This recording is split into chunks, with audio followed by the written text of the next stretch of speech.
Series হারের শঙ্কা নিয়েও দ্বিতীয় টি-20-র আগে বিশ্রামেই বেছে নিয়েছে বাংলাদেশ ক্রিকেটাররা। উইন্ডিজের বিপক্ষে প্রথম ম্যাচ হেরে তানজিম সাকিব দ্বিতীয় ম্যাচে ফিরে আসার আশ্বাস দিয়েছেন। তবে টাইগার ব্যাটারদের উপর আস্থা রাখার জায়গা কোথায়? দ্বিতীয় টি-20 শুরু কাল সন্ধ্যা 6টায়। চট্টগ্রাম থেকে শাহান পাপনের রিপোর্ট। বাংলাদেশ দলের টপ অর্ডারের ব্যর্থতার পেছনের কারণ কোনটা, সেটাই যেন এখন কোটি টাকার প্রশ্ন।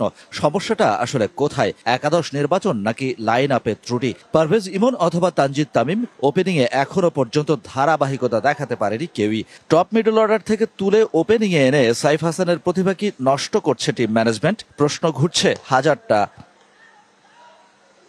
টি-20তে শেষ 5 ইনিংসে অধিনায়ক লিটন দাসের সবচেয়ে বড় স্কোর 59, সমান ম্যাচে 51 তানজিদ তামিমের, তাওহিদ হৃদয়ের 58। সবার নামের পেছনে ওই একটা করেই 50। 5 নম্বরের ব্যাটার নিয়ে খাবি খাচ্ছে দল। শামীম পাটোয়ারির শেষ 5 ম্যাচের 2 ইনিংসে সর্বোচ্চ 31 ও 30 রান ছাড়া 2টা ডাক, একটা এক।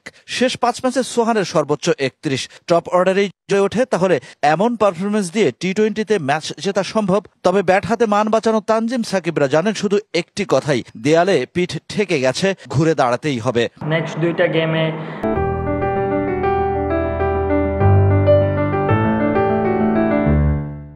আমরা কামব্যাক করবো ইনশাল্লাহ। এখানে আর কোনো ব্যাকফুটে যাওয়ার চান্স নাই, কারণ আরেকটা গেম হেরে গেলে আমরা সিরিজ হেরে যাব। সো এটা ঘরের মাঠে, তো ডেফিনেটলি আমরা চেষ্টা করবো সিরিজ জেতার, যে করি হোক। প্রথম ম্যাচে আর 16টা রান করতে পারলেই ম্যাচ জিততে পারত বাংলাদেশ, যেটা করতে পারেনি লিটন হৃদয়রা। দ্বিতীয় ম্যাচেও টস জিতে যদি আগে ব্যাট করে ওয়েস্ট ইন্ডিজ, সেক্ষেত্রে তাদের টার্গেট যে 165-র বেশি হবে না, এই গ্যারান্টি বা কে দিচ্ছে? তাই ঘুরে ফিরে বাংলাদেশের ব্যাটিং সামর্থ্যের প্রসঙ্গই সামনে আসছে। বল হাতে ডেথ ওভারে মুস্তাফিজের পার্টনার মেলেনি এখনো পর্যন্ত।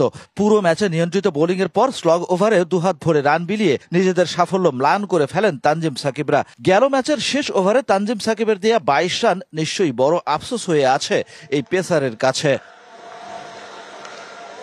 সিরিজের প্রথম ম্যাচ হেরে বিশ্রামে রয়েছে বাংলাদেশ দল, আর 1-0-তে এগিয়ে থেকে ওয়েস্ট ইন্ডিজের ক্রিকেটাররা এসেছে ঐচ্ছিক অনুশীলনে।